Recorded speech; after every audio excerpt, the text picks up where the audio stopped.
Assalamualaikum warahmatullahi wabarakatuh. Bismillahirrahmanirrahim. Alhamdulillahi wa kafa. Wassalatu wassalamu ala sayyidina Muhammadinil Mustafa wa ala alihi wa sahbihi ahli sidqi wal wafa, amma ba'd. Saudara-saudara mahasiswa yang dimuliakan Allah Subhanahu wa Ta'ala, dimanapun Anda berada, pada kesempatan yang mulia ini marilah kita bersyukur kepada Allah Subhanahu wa Ta'ala, yang mana sampai hari ini kita masih diberikan Allah sehat walafiat sehingga bisa mengikuti perkuliahan pengantar studi Islam, yang mana pada pertemuan yang ke-9 ini dengan tema model studi Al-Quran kontemporer.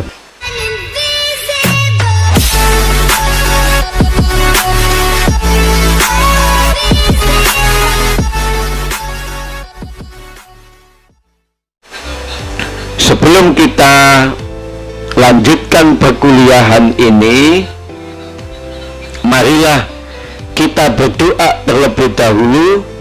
Semoga pertemuan kita diberikan oleh Allah barokah dan semoga ilmu kita bermanfaat. Al-Fatihah.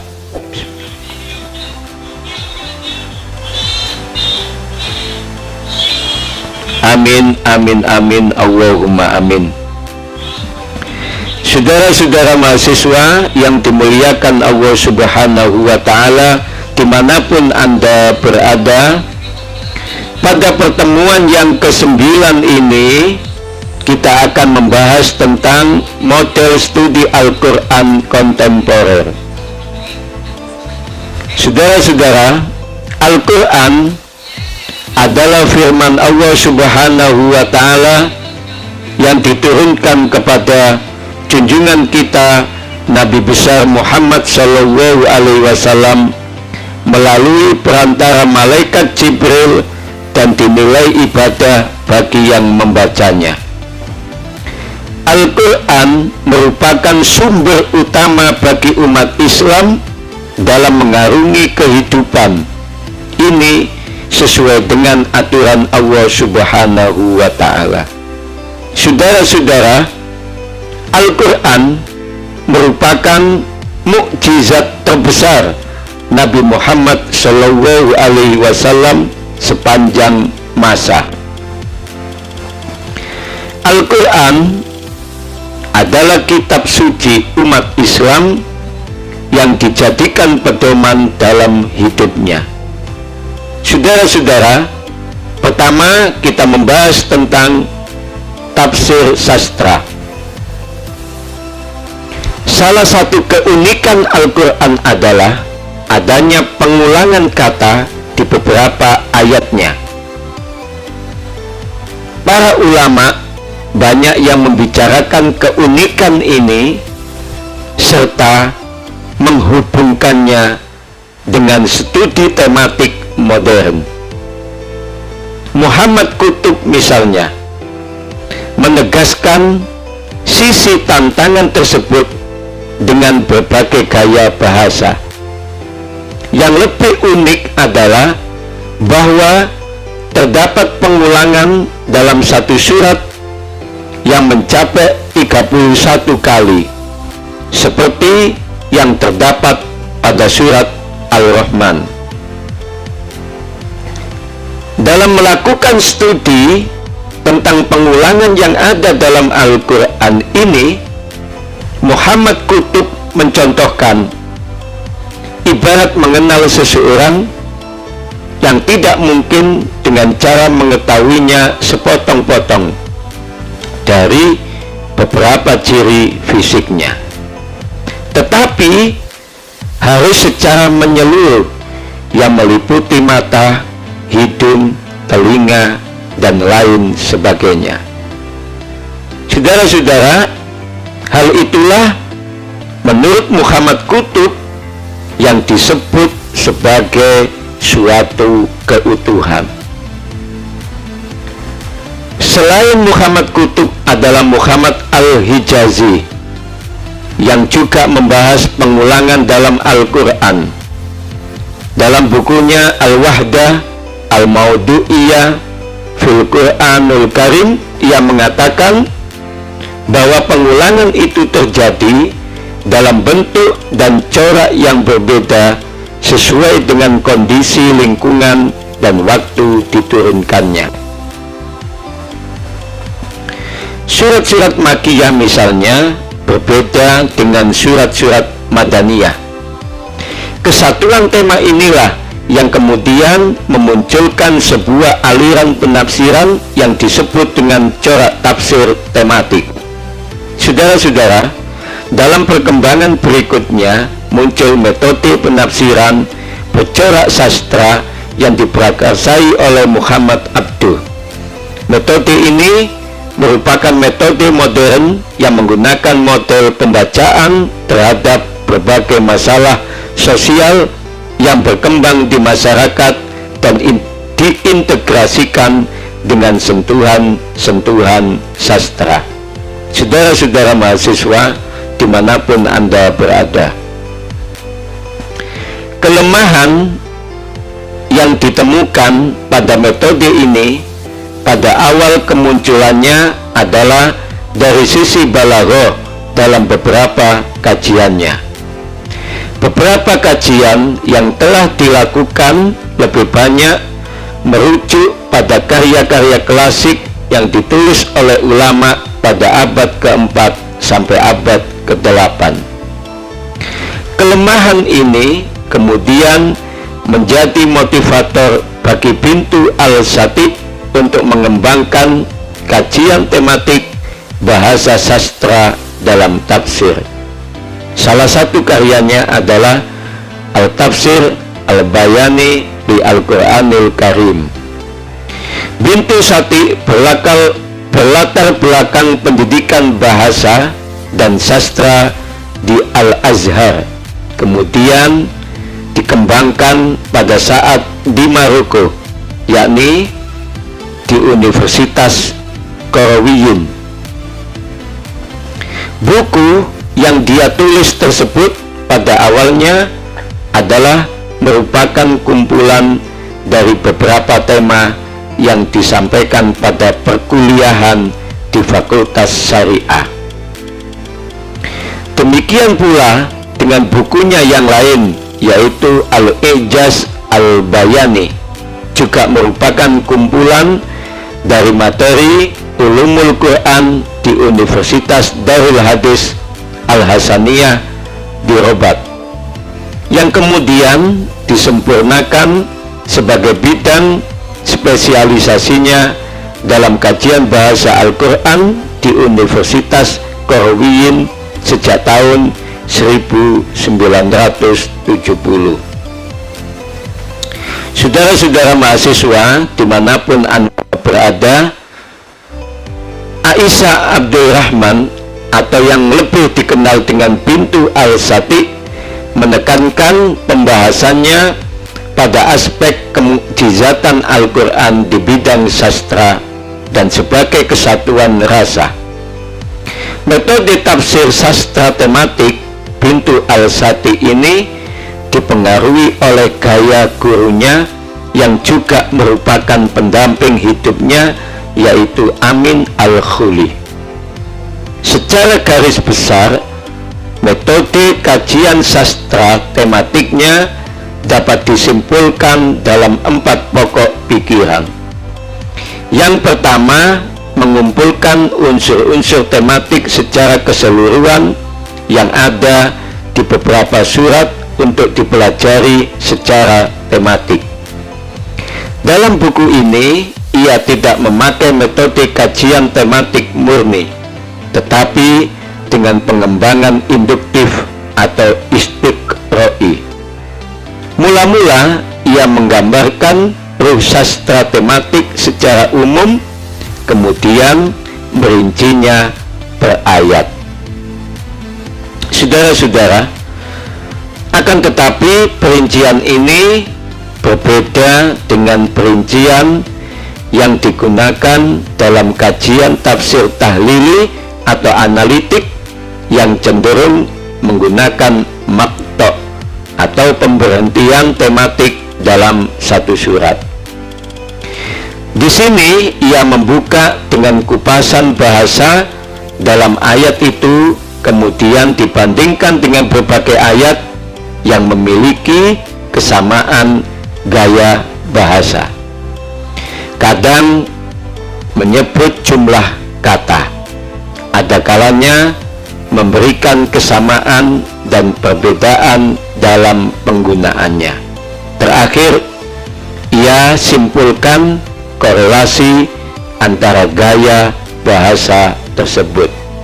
Saudara-saudara, yang kedua, memahami beberapa hal di sekitar nas yang ada, seperti mengkaji ayat sesuai dengan kondisi diturunkannya. Untuk mengetahui kondisi waktu dan lingkungan diturunkannya ayat-ayat Al-Quran pada waktu itu dikorelasikan dengan studi asbabul nuzul. Meskipun ia tetap menegaskan kaidah al-ibra bi umum al-lafaz labil khusus al-sabab. Kesimpulan yang diambil menggunakan keumuman lafaz, bukan dengan kekhususan sebab-sebab diturunkannya sebuah ayat.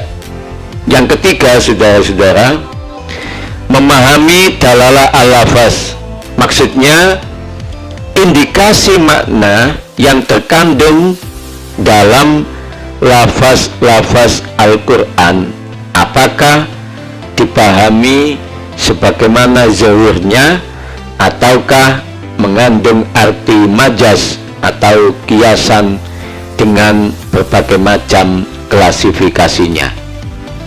Kemudian dipahami melalui siyak khos, hubungan kalimat khusus dalam satu surat, dan dikorelasikan dengan siyak am, hubungan kalimat secara umum dalam Al-Quran. Yang keempat, memahami rahasia takbir dalam Al-Quran. Hal ini sebagai klimaks dari kajian sastra yang dilakukan dengan cara mengungkap keindahan pemilihan kata, beberapa penakwilan yang ada di berbagai kitab tafsir yang muktamad, tanpa mengesampingkan posisi gramatikal Arab atau i'rab dan kajian balaghah. Saudara-saudara mahasiswa dimanapun Anda berada yang dimuliakan Allah Subhanahu wa Ta'ala, sastra tematik yang penulis maksudkan di sini adalah corak tafsir modern yang menganut mazhab dan aliran tematik umum atau maudhu'i am. Pengkajiannya dikhususkan pada pembahasan sastra bahasa dalam satu surat. Ia tidak mengambil seluruh surat dalam Al-Quran, tetapi beberapa surat-surat pendek saja, yaitu 7 surat pendek juz ammah pada buku pertama, Ad-Duha, Al-Syar, Al-Zalzalah, Al-Adiyat, Al-Naziyat, Al-Balad, dan Al-Takasur. 7 surat pendek lainnya pada buku kedua, Al-Alaq, Al-Qalam, Al-Ashr, Al-Lail, Al-Fajr, Al-Humazah, dan Al-Ma'un. Sebagai perbandingan, Muhammad Qutb juga mengkaji secara tematik umum bersurat dengan klasifikasi Maki dan Madani serta klasifikasi masing-masing keduanya, dengan satu titik sentral, kajian tematik akidah, karena menurut Muhammad Qutb tema besar Al-Quran adalah pemurnian akidah. Setelah mengupas beberapa aspek penting dalam tema besar yang ingin disampaikan, ia menafsirkannya secara tematik dalam beberapa sampel surat, yakni 3 surat Makkiyah, Ar-Ra'd, Luqman, dan Fatir, serta 3 surat Madaniyah, Al-Baqarah, Ali Imran, dan An-Nisa. Saudara-saudara, rujukan utama dalam buku ini, Bintu Al-Sati merujuk kepada pendapat Al-Jamakhsyari dalam bukunya Al-Kasyaf, dan Abu Hayyan dalam tafsirnya Al-Bahr Al-Muhit. Dalam mukaddimahnya, secara metodologis, ia mengikuti sang guru dan suaminya, yaitu Amin Khuli, serta mengadopsi beberapa gaya Mustafa Shadiq Al-Rafi'i. Lebih rincinya, ia tulis penjelasan ini dalam mukaddimah bukunya Al-I'jaz Al-Bayani. Saudara-saudara mahasiswa dimanapun Anda berada, yang dimuliakan Allah Subhanahu wa Ta'ala, salah satu contoh tafsir sastra tematik Bintu Al-Sati adalah surat Al-Zalzalah yang dibuka dengan tema umum Al-Yaum Al-Akhir. Kemudian ia mengklasifikasikannya sebagai awal-awal surat Madaniyah, yaitu berada pada urutan ke-6. Surat Madaniyah seperti ini justru menekankan aspek akidah dan iman pada hari akhir, dan memberikan gambaran sebaliknya. Surat-surat Makkiyah bukan berarti tidak memuat tasyrik dan penjelasan hukum. Saudara-saudara, mukaddimah singkat ini segera ia lanjutkan dengan malamih sastra tematik dalam surat ini. Pertama, ayatnya pendek-pendek. Ini mengindikasikan adanya keseriusan dan pesan yang urgen dan tidak bertele-tele. Yang kedua, saudara-saudara, dalam ungkapan yang singkat seperti ini pun masih ada pengulangan untuk penekanan tertentu. Ketiga, kata-kata yang dipilih pun berpengaruh kuat, seperti zalzalah, bergoncang, untuk menunjukkan kedahsyatan. Ungkapan serupa juga ada di surat-surat lain seperti Al-Wasiyah, Al-Tammah, Al-Waqi'ah, dan lainnya. Keempat, saudara-saudara, disebut dalam bentuk pasif tanpa menyebutkan subjeknya. Ini memberi tekanan pada perhatian kepada kejadiannya, bukan berarti menafikan keberadaan pelakunya. Ia juga menyebutkan hal serupa di beberapa ayat yang tersebar di berbagai surat Al-Quran. Dalam hal ini, penakwilan fa'il atau subjek tidak dibenarkan, karena sudah jelas, yaitu Allah. Pesan yang disampaikan kepada manusia bahwa bumi yang sedang dihuni saat ini memiliki potensi bergoncang kapanpun. Goncangan yang berbeda-beda bahkan bisa berakibat pada kehancuran yang berakhir dengan kefanaan.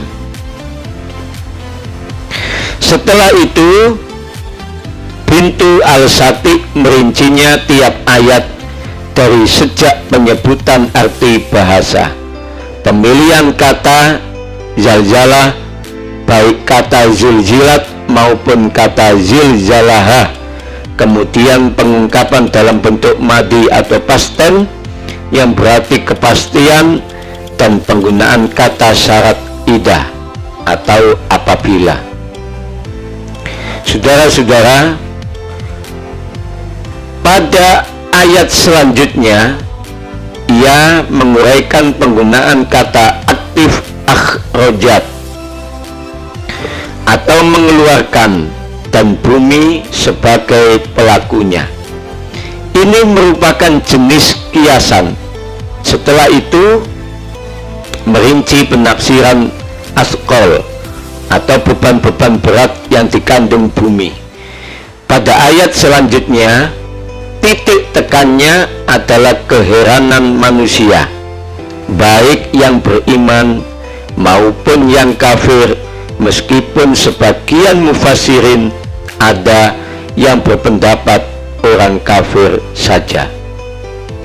Saudara-saudara mahasiswa dimanapun Anda berada yang dimuliakan Allah Subhanahu wa Ta'ala, di sini ia memilih pendapat pertama karena tidak ada dalil yang mengkhususkan keumuman ayat ini. Pertanyaan ini pun langsung dijawab pada ayat selanjutnya. Ia juga sedikit menyitir pendapat para ahli tafsir tentang penceritaan bumi.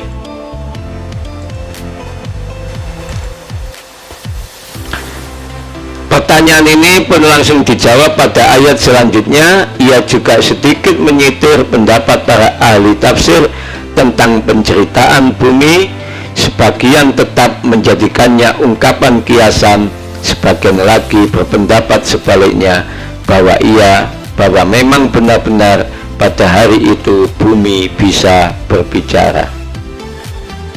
Saudara-saudara mahasiswa yang dimuliakan Allah Subhanahu wa Ta'ala, dimanapun Anda berada, dalam kesempatan ini ia menyebutkan beberapa mufassir, diantaranya Al-Tabari, Al-Yamahsyari, Abu Hayyan, dan At-Tabarsi. Pertanyaan-pertanyaan yang memungkinkan akan timbul pun ditimpali dengan ayat selanjutnya, bahwa ini semata adalah titah pencipta manusia, Tuhan yang mengutus Nabi Muhammad pada kaumnya dan seluruh manusia setelahnya.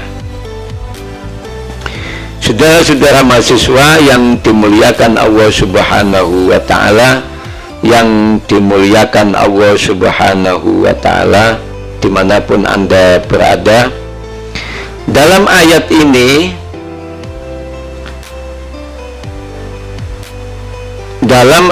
ini agak panjang lebar berbicara masalah wahyu. Pesan penting berikutnya adalah penggunaan kata yaumaidin, pada hari itu, untuk mengungkapkan posisi dan keberadaan manusia setelah terpendam di alam kubur dan dibangkitkan kemudian. Ini adalah bagian penggambaran, penokohan, dan setting, seolah-olah pembaca dan pendengarnya berada di depan sebuah film dan pertunjukan yang benar-benar nyata. Ia juga mengungkap rahasia pengungkapan kata yasdur, keluar, bukan dengan sinonim lainnya yakhruj atau yansyarib. Lebih jelas lagi, saudara-saudara, setelah ada penjelasan bagaimana cara keluarnya manusia dari kuburnya yang bermacam-macam, berbeda-beda, berpisah-pisah, dan berpencar-pencar, keduanya ia pakai bermacam-macam dan berbeda sesuai dengan amal perbuatannya selama di dunia. Saudara-saudara mahasiswa yang dimuliakan Allah Subhanahu wa Ta'ala, dimanapun Anda berada,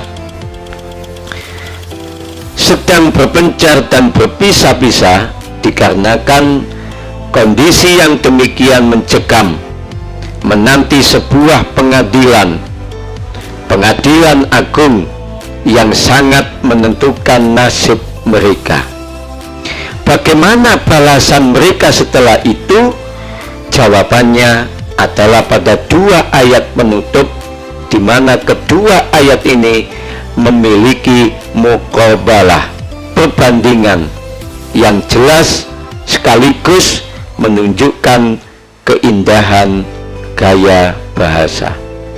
Saudara-saudara mahasiswa yang dimuliakan Allah Subhanahu wa Ta'ala, ia juga menyebutkan rahasia penggunaan kata miskolah daroh, di samping menyebutkan perbedaan madzhab dalam memahami ayat ini, baik dari para mutakallimin maupun kelompok yang ada, juga mengemukakan pendapat Al-Zamakhsyari sebagai contoh untuk mewakili pemikiran Mu'tazilah, Abu Hayyan mewakili Zahiriyah, Al-Tabarsi mewakili Syiah.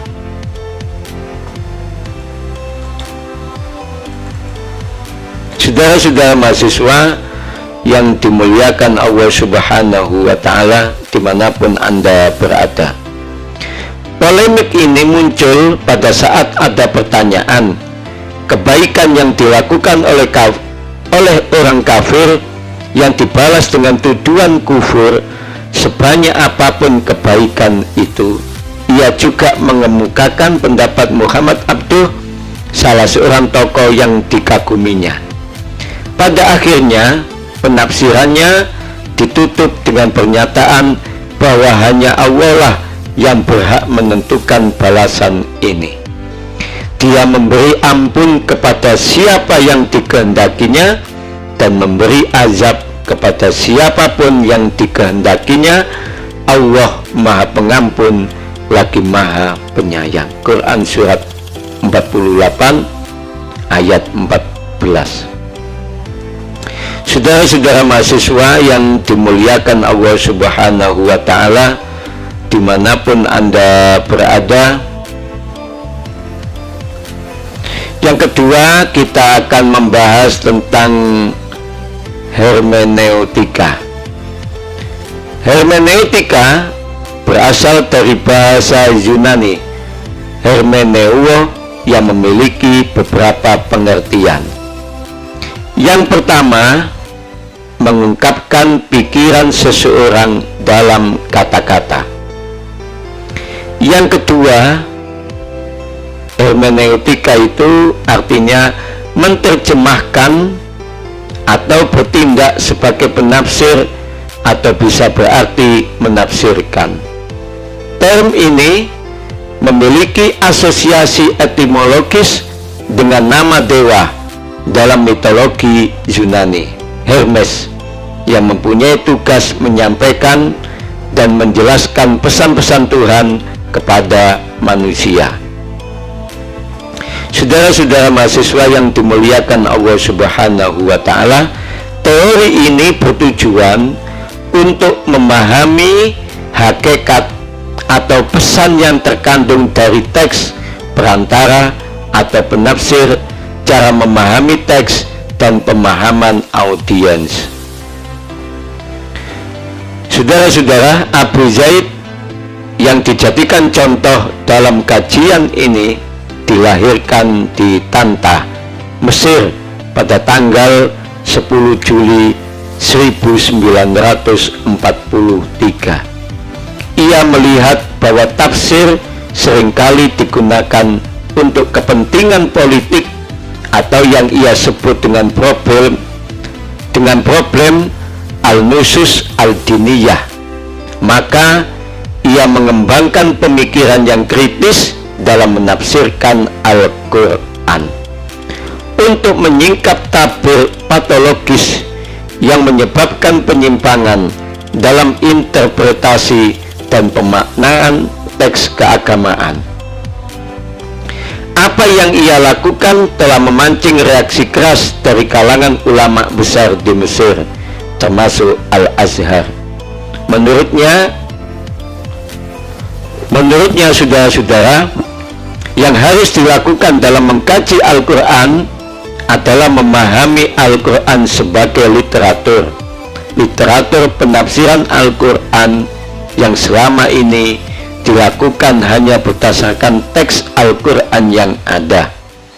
Oleh karena itu, pendekatan literatur Al-Quran tersebut perlu ada penekanan masalah fakta yang ada dalam Al-Quran. Saudara-saudara, pemikiran ini diawali oleh Andre Ripin pada tahun 1982 yang menyarankan bahwa pendekatan literatur diawali dari asumsi bahwa Al-Quran merupakan firman Tuhan, tidak dengan metode khusus. Ibaratnya Al-Quran itu seperti Bible yang tidak memerlukan metode khusus dalam menganalisis lebih jauh. Di Mesir, orang yang pertama kali menggunakan teori literatur adalah Amin Al-Khuli, yakni pada tahun 1895 sampai 1966. Maka dijumpai perbedaan penafsiran antara satu mufassir dengan yang lainnya. Perbedaan ini terletak pada kesimpulannya mengenai maksud teks Al-Quran terhadap perkembangan dan bagaimana pemahaman terhadap sastranya. Hal ini ditulis oleh Abu Zaid dalam artikelnya Tafsir from Tabari to Ibnu Katsir. Perbedaan kesimpulan merupakan keanekaragaman metode yang digunakan oleh penafsir. Sebagai contoh, Asy'ari menganggap Al-Quran itu kekal, sedangkan Mu'tazilah percaya bahwa Al-Quran itu buatan atau makhluk. Para sarjana barat, John Wansbrough misalnya, memperkirakan bahwa Al-Quran adalah usaha pengeditan beberapa ratus tahun setelah Nabi wafat. Sedangkan pandangan tradisional mengira Al-Quran menjadi teks peninggalan dari Nabi Muhammad SAW dan diterbitkan oleh Khalifah Utsman bin Affan.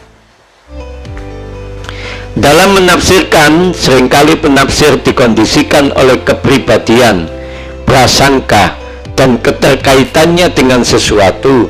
Hal ini menyebabkan makna yang ditafsirkan jauh dari mahzah. Abu Zaid menyatakan bahwa Al-Quran itu sebuah teks ilmu bahasa, nas lughawi, yang dihubungkan dengan konteks dan budaya khusus yang tami. Dalam hal ini, saudara-saudara, Abu Zaid mengatakan bahwa Al-Quran itu adalah sebuah teks yang sama seperti teks-teks lainnya, sehingga dia tidak melihat kekhususan atau kekeramatan dalam menemukan makna-makna Al-Quran. Maka saudara-saudara, Al-Quran sebagai suatu naskah dapat ditafsirkan dengan pendekatan kritik modern. Alasan Abu Zaid adalah agar supaya orang-orang Islam, Kristen, dan ateis bisa mempelajari Al-Quran karena kebudayaan Arab menyatu dengannya. Saudara-saudara mahasiswa yang dimuliakan Allah Subhanahu wa Ta'ala, artinya ada perkiraan bahwa Al-Quran juga hasil kebudayaan Al-Muntaj Al-Thaqafi. Pengertiannya ini didasarkan pada uraian semenjak Al-Quran diterima selama 20 tahun lebih dalam sebuah kebudayaan dan konteks khusus. Saudara-saudara, ketika Tuhan memberikan Al-Quran melalui pesuruhnya atau malaikat, dia memilih bahasa manusia sebagai kode atau simbol untuk wahyu dan memberikan suatu bahasa yang tidak bisa dipisah dari kebudayaannya karena diwujudkan dalam bahasa. Selanjutnya, tidak mungkin bisa memisahkan naskah itu dari konteks kebudayaannya. Ketergantungan Al-Quran atas bahasa Arab memperkuat pendapat Abu Zaid bahwa Al-Quran lebih dekat hubungannya dengan masyarakat dan kebudayaan Arab. Hubungan ini ditunjukkan dalam ayat yang menggambarkan sejarah pada masa Muhammad, seperti dalam Asbabul Nuzul, ayat Makkiyah, Madaniyah, dan lain-lain. Di sini ia menggambarkan bahwa teks itu sebagai subjek dan kehidupan sebagai objek. Meskipun demikian, Abu Zaid membantah. Abu Zaid membantah pendapat yang mengatakan bahwa Al-Quran adalah buatan manusia, hanya penulisannya saja yang menggunakan bahasa manusia. Saudara-saudara mahasiswa dimanapun Anda berada yang dimuliakan Allah Subhanahu wa Ta'ala, istilah teks berasal dari bahasa Latin textus yang berarti susunan, struktur, bentuk. Al-Quran sebagai teks memiliki hubungan antara wahyu dan risalah atau pesan.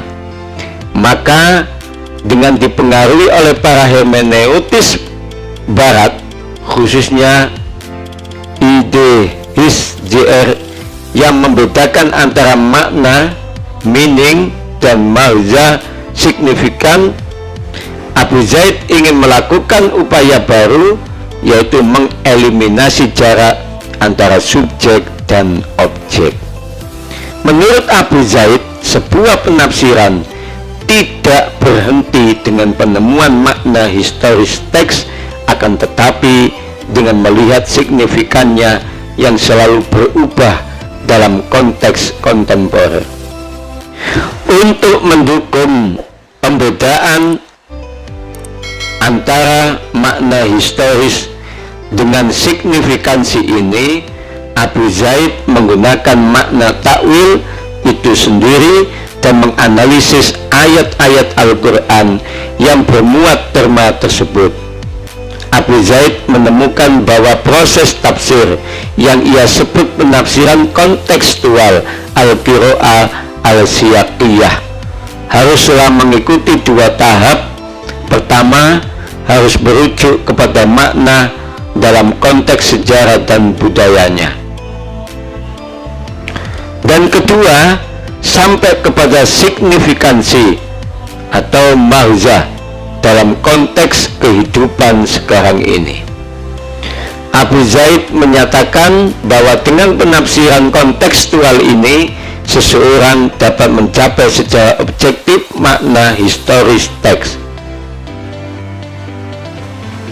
Signifikansinya di sisi lain adalah relatif dan merujuk kepada penafsiran dan konteks yang berbeda. Saudara-saudara mahasiswa, bagaimanapun signifikansi ini haruslah secara erat berhubungan dengan makna historis.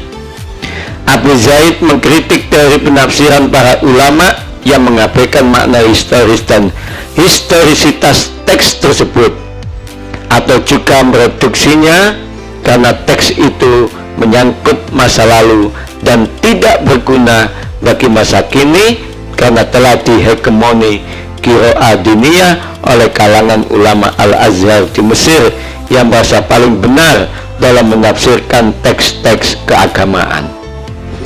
Maka ia memunculkan teori hermeneutik sebagai yang berorientasi untuk mengkaji makna, meaning, dan maghza signifikan.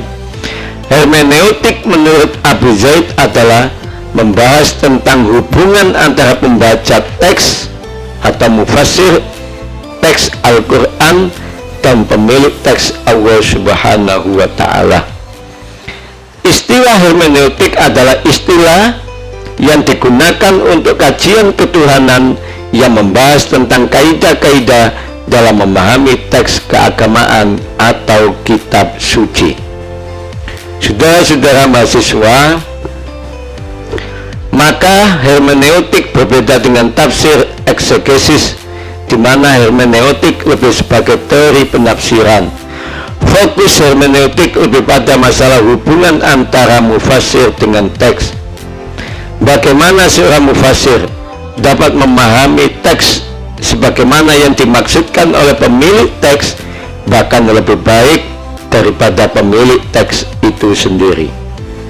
Pertanyaan yang muncul adalah apakah bisa seorang mufassir dengan segala keterbatasannya sebagai manusia memahami teks atau ayat-ayat Al-Quran sebagaimana yang dimaksudkan oleh Allah Subhanahu wa Ta'ala. Jika melihat apa yang dilakukan oleh para mufassir dengan mencoba menafsirkan Al-Quran, baik dengan metode maudu'i, tafsir bil ma'dur, maupun mereka yang tergolong kepada ahlul ar-ra'yi atau al-ta'wil, maka jawabannya adalah dapat. Saudara-saudara mahasiswa yang dimuliakan Allah Subhanahu wa Ta'ala, pertanyaan yang muncul kemudian adalah apakah teks yang terbaca itu sudah dapat mewakili isi pemikiran penulisnya. Jika jawabannya adalah iya, maka dapat dikatakan bahwa seorang pembaca dapat memahami isi pemikiran penulis teks dengan hanya membaca teks yang ditulisnya. Jika tidak, maka bagaimana hubungan antara teks, pembaca teks, dan penulis teks? Apakah ada perbedaan paham antara penulis teks dengan pembaca teks jika keduanya hidup pada masa yang berbeda? Jika demikian, mungkinkah seorang pembaca teks dapat memahami sebuah teks sesuai dengan penulisnya? Telah banyak dilakukan kajian tentang hubungan antara penulis teks dengan kondisi zaman di saat dia menulis teks. Kajian ini memunculkan teori dominasi, bahwa ada faktor eksternal yang kemudian dominan dalam mempengaruhi pikiran seseorang, dalam mempengaruhi pikiran seorang penulis. Dengan demikian, seorang pembaca teks harus memahami latar belakang penulis teks pada saat teks itu ditulis. Teori ini ditentang oleh Eliot bahwa teks itu tidak dapat dipengaruhi oleh faktor eksternal, sehingga seorang pembaca teks tidak perlu mencari faktor eksternal yang mempengaruhi ditulisnya teks itu. Seorang pembaca cukup memahaminya melalui pendekatan bahasa. Tetapi Selmacher memiliki pandangan lain. Ia mengatakan bahwa teks suci juga harus dipahami seperti teks-teks lainnya, sehingga ia dapat dimasukkan dalam wilayah ilmu. Dengan demikian, perlu adanya syarat yang harus dipenuhi dalam rangka memahami maksudnya yang disebut dengan tafsir. Menurutnya, teks merupakan mediator antara pembaca dan penulis. Maka ada hubungan dialektis antara bahasa dengan penulis teks. Saudara-saudara mahasiswa yang dimuliakan Allah Subhanahu wa Ta'ala, dimanapun Anda berada, dengan demikian semakin lama usia teks, semakin sulit dipahami oleh pembaca, karena bahasa terus berkembang. Oleh karena itu, harus ada upaya penetapan aturan untuk menyelesaikan masalah itu baik dari sisi bahasa maupun kehidupan penulisnya. Bahasa merupakan standar bagi seorang penulis untuk mengungkapkan pemikirannya. Sementara itu, bahasa memiliki standar baku, sehingga standar inilah yang menjadikan penafsiran itu mungkin dilakukan, asalkan penulis tidak menggunakan bahasa yang aneh-aneh. Jika itu dilakukan oleh penulis, maka penafsiran terhadap teks yang ditulisnya menjadi tidak mungkin dilakukan. Saudara-saudara mahasiswa, selain Schleiermacher adalah W. Tilde yang juga berbicara tentang hermeneutika, bahwa harus dibedakan antara ilmu alam, ilmu sejarah, dan humaniora. Tilde ingin membedakan antara ilmu-ilmu sosial dan ilmu-ilmu eksakta, karena objek kajian daripada ilmu-ilmu sosial adalah pemikiran manusia, sementara ilmu-ilmu eksakta adalah hal-hal yang bersifat pasti. Ilmu-ilmu sosial membutuhkan analisa yang bersifat kemanusiaan, dan itu membutuhkan analisa yang tajam terhadap fenomena kemanusiaan, dan inilah yang dibutuhkan dalam melakukan penafsiran terhadap teks-teks keagamaan. Saudara-saudara mahasiswa dimanapun Anda berada yang dimuliakan Allah Subhanahu wa Ta'ala, pemahaman semacam itu dapat dicapai dengan cara hidup kembali untuk yang kedua kali dari pengalaman kehidupan yang telah dialaminya. Kegagalan yang dilakukan oleh ilmuwan sosial adalah disebabkan oleh karena mereka belum pernah merasakan peristiwa sosial yang dia kaji sebelumnya. Maka Tilde mengatakan bahwa dasar dari pengetahuan adalah eksperimen atau pengalaman pribadi. Eksperimen atau pengalaman pribadi yang dimaksudkan adalah Tilde di sini adalah eksperimen yang terus-menerus atau dinamis. Jadi pengalaman lebih beragam daripada analisa pemikiran. Semakin banyak ditemukan pengalaman yang sama di antara manusia, maka semakin kuat kesimpulan yang dimunculkan. Saudara-saudara mahasiswa yang dimuliakan Allah Subhanahu wa Ta'ala, dimanapun Anda berada, lalu bagaimana memahami pengalaman pribadi orang lain untuk dibawa ke dalam diri kita?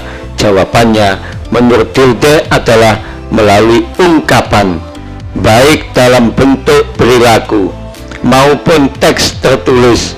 Itulah yang disebut dengan istilah objektivasi.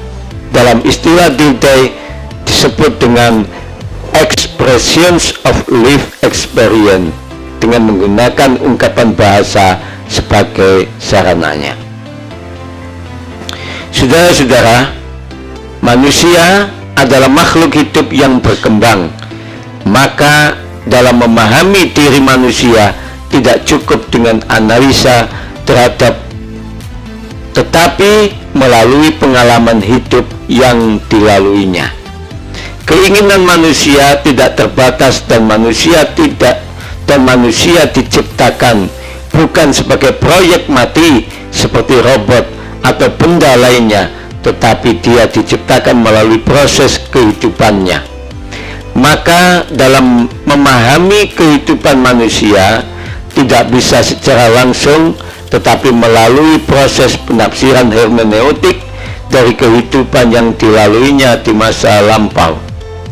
Maka pemahaman seseorang terhadap masa lampau semakin baik dan matang ketika apa yang dialami pada saat-saat ini ada kesamaan dengan yang pernah dialaminya di masa lampau.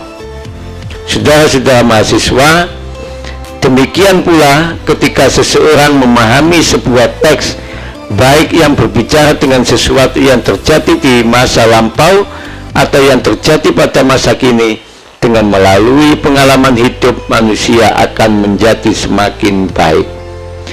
apa yang dikemukakan oleh teks sebagaimana yang dikemukakan oleh teks keagamaan menjadi tentang masa lampau bisa dibawa pada peristiwa yang terjadi pada masa kini, karena sesuatu yang pernah terjadi pada masa diri manusia di masa lampau merupakan sesuatu yang akan terjadi merupakan sesuatu yang akan terjadi juga di masa kini. Saudara-saudara, maka Dildai menolak pendapat tentang perubahan teks antara masa lampau dengan masa kini. Teks bisa tetap, tetapi pemahaman terhadap teks bisa berubah sesuai dengan pengalaman hidup yang dialami. Maka makna teks tidak tetap, tetapi selalu berubah, dinamis, sesuai dengan perubahan hubungan antara pembaca teks dengan teks tersebut. Untuk itu, dalam memahami sebuah teks tidak berangkat dari sebuah kekosongan, tetapi berangkat dari seperangkat pengetahuan yang sudah dimiliki sebelumnya. Dengan demikian, penafsiran seseorang terhadap sebuah teks bisa tidak sama karena seperangkat pengetahuan yang sudah dimiliki oleh pembaca teks berbeda antara satu dengan yang lainnya. Saudara-saudara mahasiswa yang dimuliakan Allah Subhanahu wa Ta'ala, sampailah kita pada rangkuman atau kesimpulan dari berbagai paparan di atas. Maka bagian ini dapat dikerucutkan dalam beberapa kesimpulan sebagai berikut. Yang pertama, salah satu keunikan Al-Quran adalah adanya pengulangan kata di beberapa ayatnya. Para ulama banyak yang membicarakan keunikan ini serta menghubungkannya dengan studi tematik modern. Muhammad Qutb misalnya menegaskan sisi tantangan tersebut dengan berbagai gaya bahasa. Yang lebih unik adalah bahasa terdapat pengulangan dalam satu surat yang mencapai 31 kali seperti yang terdapat pada surat Al-Rahman. Yang kedua, kesimpulan pertemuan kita yang ke-9 ini adalah teori hermeneutika bertujuan untuk memahami hakikat atau pesan yang terkandung dari teks, perantara atau penafsir, serta memahami teks dan pemahaman audien. Saudara-saudara mahasiswa yang dimuliakan Allah Subhanahu wa Ta'ala, demikianlah materi perkuliahan pengantar studi Islam pada pertemuan yang ke-9 ini. Semoga ada manfaatnya dan berjumpa kembali di lain kesempatan. Hadanallahu wa iyyakum ajmain wa wahul muwafiq ila aqwamit thoriq. Assalamualaikum warahmatullahi wabarakatuh.